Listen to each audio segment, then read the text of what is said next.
Simon & Schuster Australia presents Run for Your Life, the remarkable true story of a family forced into hiding after leaking Russian secrets, written and narrated by Sue Williams.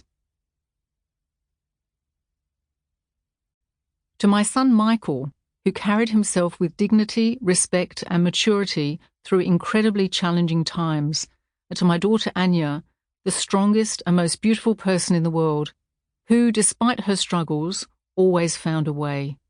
Nick Stride. Prologue. On a rugged beach of fiery red sand, shark-infested waters and patrolling crocodiles, somewhere in the remote reaches of Australia's far northwest, a little family are fighting the battle of their lives. Penniless, they've fashioned spears from young saplings in the hope of catching a few fish and octopus in the rock pools to cook over their campfire with their last handful of rice. But they're rapidly running out of food, of water, and of hope. They've been living for 5 months now like this, in absolute isolation, on this curve of gritty sand under the relentless Kimberley sun, the last dregs of a total of 3 years hiding out off the grid on the furthest frontiers of the lonely Dampier Peninsula.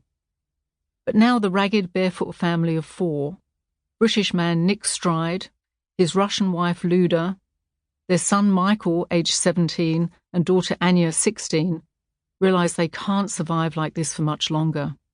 They've been on the run for over 7 years from one of the most powerful men in Russia, the one-time deputy of Vladimir Putin, and for 3 of those years also from the immigration authorities in Australia who refused to help them after they fled to the other side of the world to seek asylum.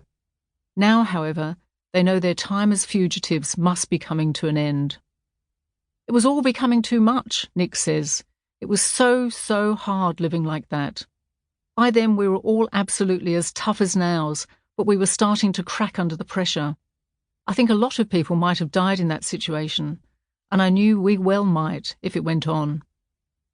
Along the way, the tight foursome has battled crocodiles, sharks, snakes and deadly spiders, and survived cyclones and bushfires that raced across the land with a speed and fury that destroyed everything in their path.